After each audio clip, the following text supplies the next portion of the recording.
I'm tired of the lies that are coming out of the Trump administration, and I'm tired of the Russian connection that they keep trying to deny. But, oh, well, we forgot about this one. Thousands of people gathered for protests across the country on Saturday to call for an independent investigation into Trump's ties to Russia. The march organizers said they wanted to, quote, let our elected leaders know that Americans want answers. With fired FBI Director James Comey set to testify before the Senate Intelligence Committee on Thursday, perhaps we'll have more answers by the end of this coming week. And joining me now to discuss the seemingly never-ending Russiagate developments, Congresswoman Maxine Waters. And Congresswoman, first of all, I want to ask you regarding the March for Truth and the people who came out to demand more answers in the Russiagate probe. The pushback to that on the other side is Republicans who are saying that Democrats are making a mistake by focusing so much on Russia when most Americans would rather hear about jobs and the economy. How do you respond to that? Well, we do both. Absolutely. Democrats are talking about jobs and the economy, and we're pushing back on this president's budget that's undermining all of our cities and our towns, our seniors. They're cutting back on Social Security disability, the LIHEAP program, which provides, oil for those people living in really cold climates in the wintertime. All of our fragile seniors are going to be denied based on this budget. And so we talk about the budget, we talk about job creation. Where is his infrastructure item that he promised in the budget? He doesn't have any infrastructure program. Obama presented an infrastructure program that created a lot of jobs. We want that, but we also are going to continue to talk about how this president and his allies, I believe, and others believe, colluded with the Russians to undermine our democracy. And we're not going to stop talking about it because this is extremely important to the future of this country. And so we do both. And let me play you just a little bit of Linda Sarsour, who was speaking at the D.C. version of the March for Truth. They were actually all over the country. But here's Linda Sarsour at the D.C. March.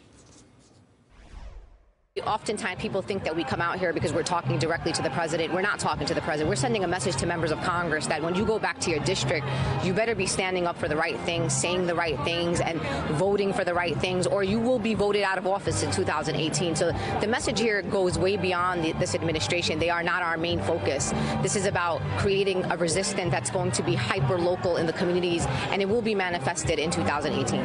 And Congresswoman, I asked a similar question when I was in California, about the Senate, regarding whether or not when Elizabeth Warren is in the Senate, her colleagues privately express more alarm about Russia than they're willing to express publicly. So I'll ask you the same question. Linda Sarsour said that this is really about hyper-local focus. Your colleagues on the Republican side of the aisle, privately, do you hear the same level of alarm and concern over Russian interference in the election that you express publicly? Well, I talk with different individuals in a private way, and some of them are, they're just weary with having to be quiet. They think that eventually the truth is going to come out. They don't like a lot of what their president is doing, but they're not willing to be public about it. They're not willing to oppose him at this point, but they want the investigations to go forward, and they believe the truth will come out. So we have some of them who are just anxiously waiting for all of this to be confronted in ways that will unveil the truth. And do you feel that there's any truth to sort of the other kind of sub-narrative that you do hear sometimes out there when you talk to Republicans, that having Jim Comey take over the investigation essentially kind of took Congress out of the game, and that now Republicans can put everything off onto Mueller? Sorry, not Jim Comey, but Robert Mueller. They can just put everything off onto the Mueller investigation and deny responsibility for it. Well, I'm not so sure I see it that way.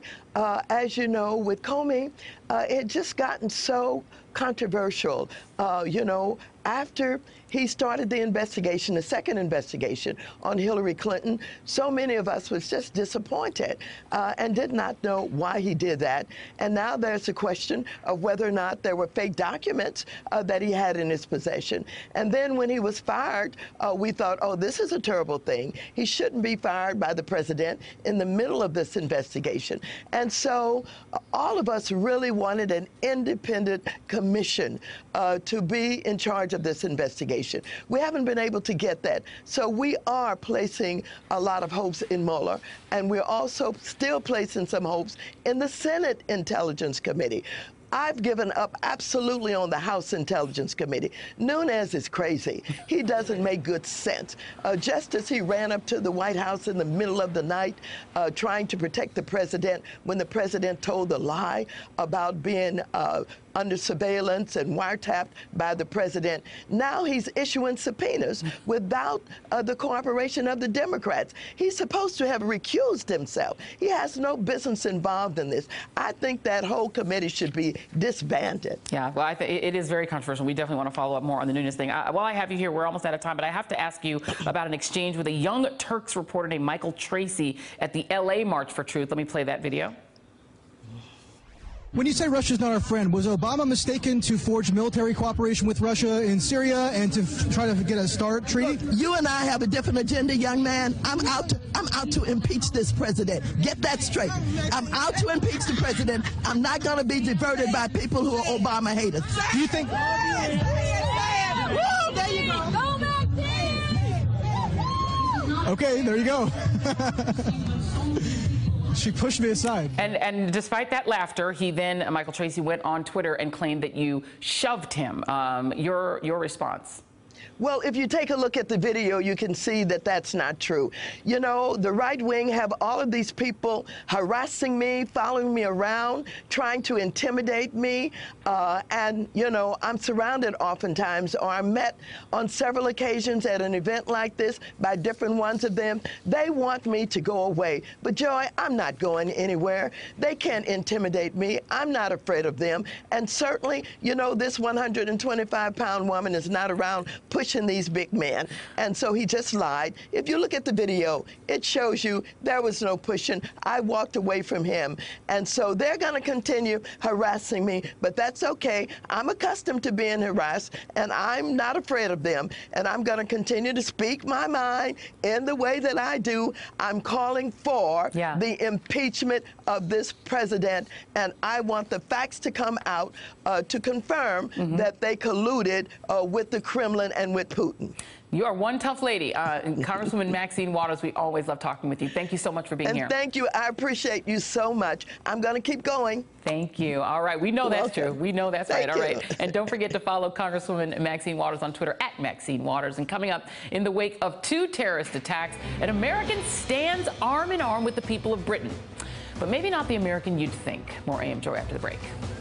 Hey there, I'm Chris Hayes from MSNBC. Thanks for watching MSNBC on YouTube. If you want to keep up to date with the videos we're putting out, you can click subscribe just below me or click over on this list to see lots of other great videos.